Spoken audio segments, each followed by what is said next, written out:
यदि विवेक नहीं, वैराग्य नहीं, भक्ति नहीं, तो सब पाखंड है, नाटक है।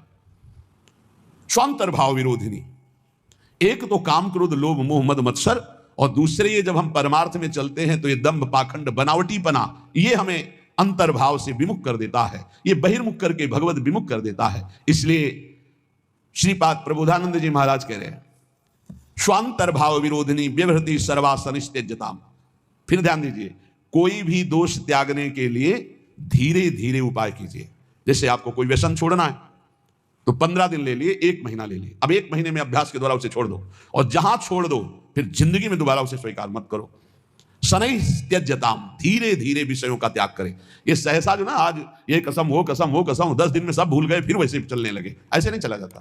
बहुत ठोस कदम उठाते, धीरे धीरे धीरे धीरे अरुचि पूर्वक विषयों में अरुचि आ जाए, एक एक कदम धीरे से सुदृढ़ बढ़ाते हुए आगे चले जाओ।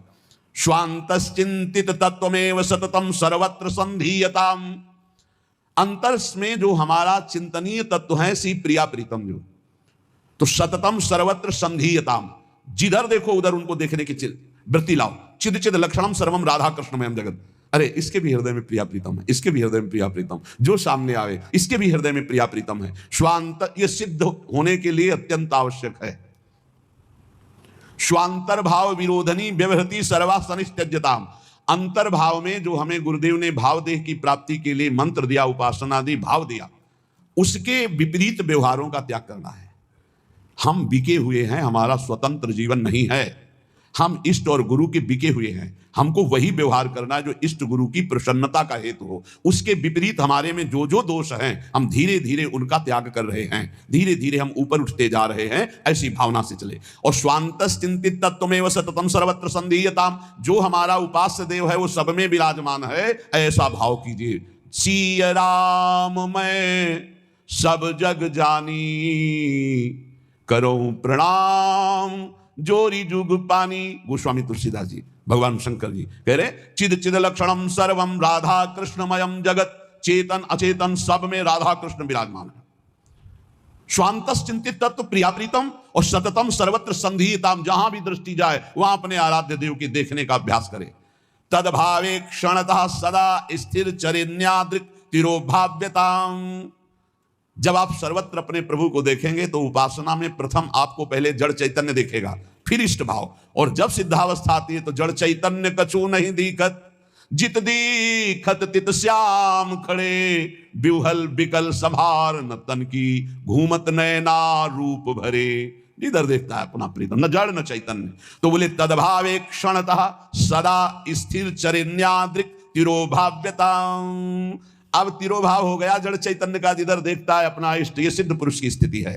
इसलिए वृंदारण्य विलासिनोर निस्दिवा दास्योत्सवे स्थीयताम, रात दिन वृंदावन विलासी श्री श्यामा श्याम के दास्योत्सव में मगन रहो, उनकी सेवा सुख में मगन रहो, उनकी सुमिरन में मगन रहो। ये गर्व करो कि हम श्री श्यामा श्याम के अनन्य हैं, हम श्री श्यामा श्याम के दास हैं, हम श्री श्यामा श्याम की दासी हैं। भाव देश में मगन, ये भाव क्यों हमारे अंदर नहीं आ पा रहा? संतवाणी, ये तृष्णा, भोगे हुए भोग को भोगने की तृष्णा, ये हमारे अंदर भाव नहीं पैदा होने दे रही। जहां हम कमर कसते हैं कि आज से हम ठीक से चलेंगे, कोई गलती नहीं करेंगे, फौरन माया अनुकूलता प्रदान कर दी है, फौरन लो आज से कोई भोग का विरोध नहीं होगा, हर भोग भोग लीजिए। और जहां भोगा तो आप फिर सिकंजा कसा उसके, फिर उत्तराहे माम पुकार प्रभु, तो आप फिर कृपा होती है, फिर वो एकदम चैन शांति मिलती है, तो आप फिर वो कहती है ये लो फिर ही भोगो, कोई दिक्कत नहीं। तो फिर वो बस यही तृष्णा, जीरियंते जीर्यता केसा दंता जीरियंते जीर्यता, जीविता सा धना साच जीर्यतोपि न जीर्यति। शरीर जीर्ण हो जाता है भोगते भोगते, पर भोग की आशा जीर्ण नहीं होती। यह है पापिनी तृष्णा। शरीर बुढ़ापे से युक्त हो गया, लेकिन मनीराम बुढ़ापा अनुभव नहीं करते कि मैं बूढ़ा हो गया हूं, नहीं। जैसा जवानी में वैसे ही वो उद्दंडता करने का मन करता है। जीर्यंती जीर्यता केशा, इनको साधना के द्वारा मारना पड़ेगा, या अवस्था से शांत नहीं होंगे। तो कह रहे जीर्यंती जीर्यता केशा दंता जीर्यंती जीर्यता, बाल सफेद हो गए, दांत गिर गए, आंखों में दिखता नहीं, बुढ़ापा आ गया, लेकिन तृष्णा वैसी ही है भोगों की, वो पुरानी नहीं हुई, वो नवीन बनी रहती है। इसलिए ये जो सदैव तृष्णा नवीन रूप धारण करती है, ये जैसे वस्त्र में सूत ओतप्रोत है, ऐसे ही अंतःकरण में तृष्णा ओतप्रोत है। समझ में ही नहीं आता। खाते खाते दांत खत्म हो गए, नकली दांत लग गए। देखते देखते आंखों में ऑपरेशन होकर नई शीशे चढ़ गए और शीशा लग गया, चश्मा लग गया, कान में मशीन लग गई, सब, पर वो वासना नहीं गई। वही तृष्णा भोगों की, वही मकर ध्वज भस्म खा के, सोने चांदी की भस्म खा के अभी और कुछ संसार का स्वाद लेना है। ये हम नहीं, शास्त्र कह रहा है। और आप अपने हृदयों में, और हम सब अपने हृदयों में देखें, भगवत प्राप्ति में ये तृष्णा डाइन सुरसा की तरह मुंह बढ़ा रही है। सुरसा, हनुमान जी 16 हुए तो 32 हो गई, हनुमान जी 32 हुए तो 64 हो गई। सुरसा डबल बदन, ये तृष्णा ऐसे बढ़ती चली। अच्छा ले भाई, इतना स्वाहा, इतना भोग की आहुति ले ले, अब तू शांत हो जा। वो और डबल प्रज्वलित हो गई, और प्रज्वलित हो, ऐसे तृष्णा बढ़ रही है। तथैव तृष्णा वित्तेन वर्धमानेन वर्धते, अनंत पारा दुष्पूरा तृष्णा दोष सतावः, अधर्म बहुला चैव तस्मात् तां परिवर्जयेत्। ये तृष्णा चाहे धन की हो चाहे भोग की हो, ये सदैव बढ़ती जाती है। जब आदमी सोचता है इतनी संख्या का अगर धन हो जाए तो हमारा बढ़िया काम चल जाएगा, और दैववशात यदि उसको उतनी संख्या का धन मिल जाए तो जो पहले सोच रहा था उससे भी बुरी अशांति उसके अंदर उतनी धन संख्या प्राप्त होने पर होने लगती है, और बड़ी, ऐसे बढ़ते बढ़ते वो नष्ट हो जाता है शरीर, पर तृष्णा नष्ट नहीं होती, चाहे धन की हो चाहे भोग की हो। इसलिए उपासक को इस तृष्णा रूपी पापिनी को पहचान करके नष्ट करना ही चाहिए, पूर्ति नहीं। पूर्ति करने से बढ़ती और ना देने से ये नष्ट हो जाती। नष्ट करने से ही शांति मिलेगी। तृष्णा भोगे हुए भोगों की, पकौड़ा चटनी चाहिए, ये चाहिए, जवान, दांत, आंख, कान, नाक, सब इंद्रिया, दुष्टों ने जीवन बर्बाद कर दिया। पूरा दिव्य मानव जीवन जो भगवत प्राप्ति के लिए था, बर्बाद। कितना निकृष्ट, बलिष्ठ होने के लिए कितना निकृष्ट उतर जाता है खान पान व्यवहार में। अब आप विचार कीजिए, वो जो जिसमें अंडा जिसे कहते हैं, उसके अंदर कितना लिबलिबा गंदा पदार्थ होता है। उल्टी नहीं हो जाती इन लोगों को? उल्टी हो जाए, बमन हो जाए देख के, कैसा स्वभाव बन गया। दूसरे के मांस शरीर के ऐसे शौक से खा रहे, घृणा नहीं होती? और तुमको ये नहीं पता है कि तुम धर्म विरुद्ध आहार कर रहे हो, ऐसे ही तुम्हारा नोच नोच के काल तुम्हारे मांस खाएगा। कैसे? बोले हमने तो नहीं देखा नोचते हुए, तो देख ले जहां एक्सीडेंट होता है, नहीं, यहां सरिया घुसे, यहां घुसा, यहां घुसा, यहां घुसा, आप जिंदा फड़फड़ा रहे हैं, दृश्य देख लो। काट काट के वो सब निकालते निकालते घंटों लगे, उसमें फिर स्वाहा हो गए, आहुति हो गई। किसी को भी यहां यदि तुम सुख दोगे तो वो सुख 1000 गुना बढ़कर तुम्हारे जीवन में आएगा, और किसी भी जीव को दुख दोगे तो 1000 गुना बढ़ के मिलेगा। महाभारत में एक तितली की गुदा में बंबूल का कांटा डाल के छोड़ दिया मांडव्य ऋषि ने, तो सूली डाल करके निकली नहीं, काट दी गई। अणिमांडव्य पढ़ा महाभारत में, देख लेना। तितली कोई मनुष्य नहीं है, पर वो भी जीव है। उसकी गुदा में बंबूल का कांटा, तो ऋषि की गुदा में सूली चुभ हो गई। हम तुम तो बहुत छोटे जीव हैं, वो बहुत बड़ी तपस्या में संलग्न महापुरुष मांडव्य ऋषि, मांडव्य, जिन्होंने सीधे धर्मराज से जाके बात की। यहां यमदूत को देख के शौच और लघुशंका एक साथ छूट जाती है, वो सीधे जाके धमकाए और साप दे दिए, जा 100 वर्ष तक मनुष्य आयु को भोग, तब तुझे पता चलेगा। धर्म के निर्णय में चूक कर दी। मैं 8 वर्ष का था, मुझे ज्ञान नहीं था, बालक था, फिर मुझे ऐसा भयानक दंड क्यों दिया गया? इसलिए हम संकेत में बता रहे, तितली की गुदा में बंबूल का कांटा छोड़ा तो उनकी गुदा में सूली चुभ होकर के काट दी गई, निकली नहीं। और तुम खा रहे हो इन पशुओं के मांस को, तो तुम्हारी दुर्दशा नहीं होगी, तुम्हें पता नहीं? इस एक जबान के लिए 2 अंगुल का है खेल सारा। इसके बाद घाटी के नीचे हुआ कोई नहीं मतलब है कि कैसा था, सब मल हो जाएगा, बस 2 अंगुल का स्वाद। अरे बहुत स्वाद ले लिया, थोड़ा राधा नाम का स्वाद लो। मारो इस तृष्णा को, भोजन की तृष्णा को, भोग की तृष्णा को, देखने सुनने बोलने की जो प्रपंच जनित तृष्णा, इसका नाश करो। जो उपासक भगवत मार्ग में आगे बढ़ना चाहता है, वो किसी को मित्र ना बनाए, और मित्र बनाए तो बहुत काल के बाद बनावे। सहसा किसी को दोस्त नहीं बनाना चाहिए। कह रहे हैं, चिरेण मित्रम बदनीयात्, चिरेण च कृतम त्यजेत, चिरेण ही कृतम मित्रम चिरम धारणम अर्हति, रागे दर्पे च माने च, द्रोहे पापे च कर्मणि, अप्रिये च कर्तव्ये चिरकारी प्रशस्यते, बंधूनां श्रद्धां चैव भृत्यानां स्त्रीजनस्य च, अव्यक्तेषु अपराधेषु चिरकारी प्रशस्यते। चिरकाल तक परीक्षा लेकर ही दोस्त बनाना चाहिए, सहसा किसी को मित्र नहीं बनाना चाहिए। यह हमारे ब्रह्म ऋषियों का आदेश है। क्या परीक्षा ले हम जिससे मित्र बनाना हो? बोले पहले देखे कि हमसे कोई इसका राग तो नहीं है जो हमसे दोस्ती कर रहा है। हमारे रुपये से राग, हमारे शरीर से राग, हमारे रूप से राग, हमारे पद से राग, कुछ ऐसा तो नहीं है जिसे ये देखकर हमसे दोस्ती करना चाहता है, रूप देखकर, शरीर देखकर, पैसा देखकर, अपने सुख की चाह करके हमसे दोस्ती। बिल्कुल, बोले राग त्यागी ही दोस्त होता है। अगर वो कुछ हमसे लेना चाहता है, भोगना चाहता है, पाना चाहता है, वो दोस्त नहीं होता। दोस्त होता है जो नाना प्रकार की दोस्त के द्वारा दी हुई पीड़ाओं और कष्ट को सह करके दोस्त का साथ कभी न छोड़े। कह रहे चिरम धारण मरहती, चिरकाल तक अपने दोस्त को सुख दे और वो दोस्त उसे दुख दे पर उसे सहता चला जाए, उसे दोस्त कहते हैं। ऐसा कौन दोस्त होगा? बोले राग दर्पे च माने च द्रोहे पापे च कर्मणि, जो राग त्यागी होगा। ये आजकल जो दोस्त बनाए जा रहे हैं, देख लो, नाप लेना कैसे दोस्त हैं, इसका परिणाम देख लेना। आजकल दोस्त बनते हैं, चाहे बालक हो चाहे बालिका हो, शरीर को देखकर, रुपया देखकर, चाहे बच्चा हो चाहे बच्ची, शरीर राग देख करके, रुपया देख करके, सुख का भाव रख करके जो दोस्ती, घबरा जाना ऐसे दोस्तों से, दूरी बनाना ऐसे दोस्तों से, शोषण करने वाले हैं वो दोस्त नहीं होते। चिरम मित्रम वदनीयात् चिरेण च कृतम त्यजेत, चिरेण ही कृतम मित्रम चिरण धारण मरहति। महर्षि जन कह रहे पहले चिरकाल तक उसकी परीक्षा लो कि ये किसी स्वार्थ वस्तु मेरे से दोस्ती नहीं कर रहा। और 100 में 100 स्वार्थ वाले ही मिलेंगे, 100 कोई परमार्थी को होगा जो मित्र ऐसा मिले नहीं, कोई ना कोई स्वार्थ है जिससे वो दोस्त बनाए।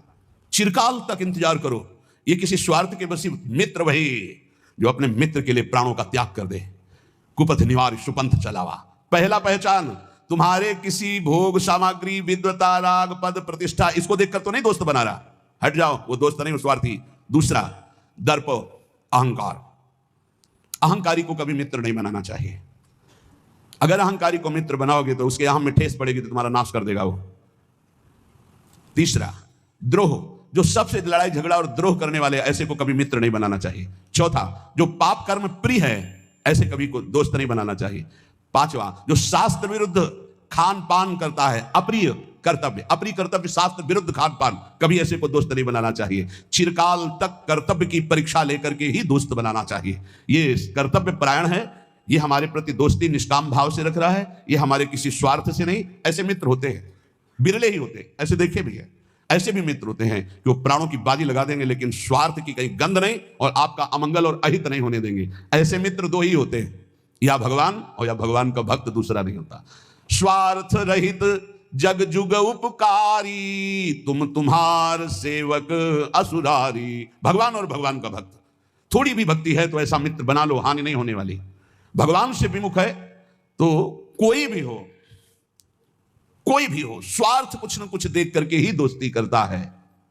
सुर नर मुनि सबकी यह रीति, स्वार्थ लागी करें सब प्रीति। जहां कहीं स्वार्थ होगा, चाहे कोई भी हो, वो तभी जुड़ेगा।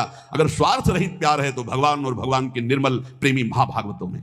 तो यहां सावधान करते हैं, अब ऐसा यदि मित्र बन गया है तो किसी छोटी मोटी बात में उसका त्याग मत कर देना। चिरकाल तक परीक्षण करो, चिरकाल तक उसकी मित्रता को धारण करो। ऐसे छोटी मोटी कोई बात कर दे, कोई शिकायत कर दे या कोई मन मोटा हो जाए, ऐसे स्वार्थ रहित मित्र का सहसा त्याग नहीं करना चाहिए।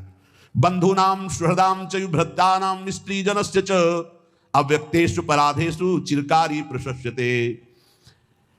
ज्ञान वृद्ध और वयोवृद्ध, इन दोनों का सम्मान करना चाहिए, पर सबसे पहले ज्ञान वृद्ध। जैसे श्री सुखदेव जी ज्ञान वृद्ध हैं और उनके पिता पितामह बड़े बड़े वयोवृद्ध हैं। जब सुखदेव जी पधारे तो सब खड़े हो गए। ज्ञान वृद्ध का अध्यात्म में सम्मान होता है। लौकिक व्यवहार में वयोवृद्ध का सम्मान होता है, बोले 80 वर्ष के हैं तो प्रणाम। और भगवत मार्ग में ज्ञान वृद्ध का, अगर वो 10 वर्ष का भी है और वो भगवान की भक्ति में बढ़ा हुआ है तो देखो, गुरु का नाम पीछे आया, चेला का नाम पहले आया। प्रहलाद, फिर नारद, जबकि नारद जी गुरु है प्रहलाद जी के। पर जब भक्त नामावली का गान करते हैं प्रातः स्मरणीय भक्तों में, तो प्रहलाद, नारद, पराशर, पुंडरीक, व्यास, अम्बरीश, सुकसौनक, भीष्म, दालभ्याम, पहले प्रहलाद जी का आया। अद्भुत भक्ति, अद्भुत निष्ठा। तो यहां ज्ञान वृद्ध का सम्मान अध्यात्म में होता है, व्यवहार में वयोवृद्ध का सम्मान होता है। दीर्घ काल तक ज्ञान वृद्ध पुरुषों का जो संग किए हुए है, उसको चाहिए कि धर्म का सेवन करने के लिए, धर्मयुक्त स्वभाव बनाने के लिए अपने आप को बंधुनाम सुहृदाम चयुभृत्तानाम स्त्री जनस्य च, अपने बंधु भाई परिवार, सुहृद भृत्य स्त्री वर्ग, अगर इनसे कोई अपराध बन जाए तो इनसे कभी द्रोह ना करे। इसके लिए ज्ञान वृद्ध संतों से शिक्षा प्राप्त करके अपने परिवार को प्रीति के द्वारा बांधे। आज का समय ऐसा आ गया, छोटी वस्तु के लिए भाई भाई की हत्या कर देता है, छोटी सी बात के लिए पत्नी पति में मन मुटाव और तलाक और दुनिया का प्रपंच। क्या सीखा, क्या मानव जीवन की दिव्यता प्राप्त की? ज्ञान वृद्ध पुरुषों की सेवा करके बंधुनाम सुहृदाम च भृत्यानाम स्त्री जनस्य च, अपने भाई से, अपने सुहृद जनों से, अपनी पत्नी से, अपने पारिवारिक जनों से ऐसी प्रीति करो वो तुम्हें कटु व्यवहार करे। ये बात देखो जो शास्त्र कह रहा है वो उसमें में पाई गई, जो धर्मात्मा पुरुष उसमें लक्षण पाए जाते हैं। बंधुनाम सुहृदाम च भृत्यानाम स्त्री जनस्य च, यहां शिक्षा लेनी चाहिए। ब्रह्म ऋषि जन बोल रहे, आप अपने भाई से, अपने सुहृद जनों से, अपनी पत्नी से, अपने परिवार से किसी भी बात को लेकर के द्वेष ना करें, विग्रह ना करें। चिरकाल तक मित्र की परीक्षा लेकर उसे मित्र बनाए, छोटी मोटी बात में उसकी दोस्ती को तोड़े ना, ये आपके अंदर दैवत्व भाव आएगा। सर्वस्विंद्री लोभेन संकटान्यवगाहते सर्वत्र संपदस्तस्य संतुष्टम यस्य मानसम। चाहे गृहस्थ में हो चाहे विरक्त में हो, जो लोभग्रस्त हो जाता है वो संकट में निश्चित पड़ जाता है। लोभग्रस्त हो गया तो संकट में पड़ जाता है, पक्का पड़ जाता है।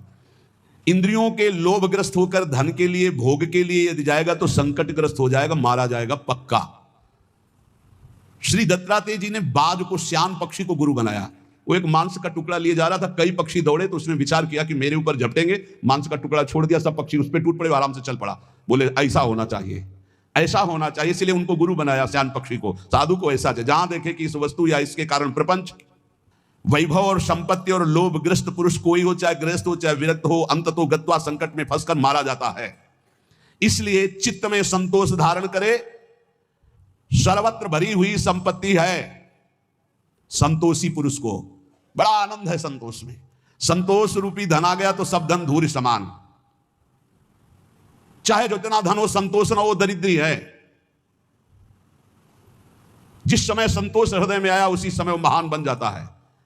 बिन संतोष न काम न साही, अछत काम सुख सपने उनाही। इसलिए चाहे गृहस्थ हो चाहे विरक्त हो, इस परम धन को धारण करे, संतोष धन। संतोष धन की परिभाषा, जो ही प्यारो करे सोई मोहि भावे। जैसे मुझे प्रभु रखते हैं हमें वही अच्छा लगता है, मेरे नाथ जैसे रख रहे हैं, बहुत अच्छे से रख रहे हैं, ऐसा भाव रखना चाहिए। जैसे पैर में जूता पहन ले तो पूरी पृथ्वी में मानो सुरक्षित चरण हो गए, पूरी पृथ्वी में थोड़ी बिछाया जाएगा कारपेट, अपने पैर में जूता पहन लो। पूरी पृथ्वी को नहीं सुधार सकते, तुम अपने चित्त को सुधार कर संतोष रूपी धन ले आओ। न भाई से झगड़ा करो, न पत्नी से झगड़ा करो, न परिवार से झगड़ा करो, न पड़ोसी से करो। सोचते होगे कि झगड़ा नहीं करेंगे तो फिर लोग हमको सताएंगे, नहीं। जो सताने वाला भाव रखता है वो अपने आप नष्ट हो जाता है। आप संतोष धारण करो और देखना, जो उद्दंड हैं, जो दूसरों को दुख देते हैं, अपने आप नष्ट हो जाते हैं। ये खूब देखी हुई बात कह रहे, शास्त्र से और व्यवहार से भी। इसलिए संतोष रूपी अमृत का पान करने वाला, चाहे गृहस्थ हो चाहे विरक्त हो, वो सुख को प्राप्त होता है। जो धन के लोभ से, भोगों के लोभ से असंतुष्ट रहता है उसी को दरिद्री कहते हैं, चाहे जितना बड़ा हो। असंतोष ही सबसे बड़ा दरिद्रतापन है, भिखमंगापन है, दुख है। संतोष सबसे बड़ा सुख है। अतः परमार्थिक, चाहे गृहस्थ हो या विरक्त, सुख चाहने वाले को संतोष रूपी धन हृदय में धारण करना चाहिए। परब्रह्म परम धाम योशो ब्रह्म तथा परम तमाराध्य हरिम याति मुक्ति मप्यति दुर्लभाम। परम दुर्लभ मुक्ति, परम दुर्लभ सुख उसी को प्राप्त होता है जो भोगों से संतुष्ट होकर भगवान श्री हरि की उपासना करता है। जैसे गोस्वामी तुलसीदास जी कह रहे हैं, जथा लाभ संतोष सदा काहू सो कछु न चाहोंगो। इससे बहुत जल्दी हरि प्रसन्न होते हैं और नाम जब कर रहा है, हरि की आराधना कर रहा है। वो परब्रह्म परम धाम योशो ब्रह्म तथा परम, जो परब्रह्म है, परम धाम है, परम स्वरूप है, उन श्री हरि की आराधना वही पुरुष कर सकता है जो संतोषी है, और वही मोक्ष पद को प्राप्त होता है। और जो संतोषी नहीं, तो पहले सुना भेषधारी हरि के उर शालय।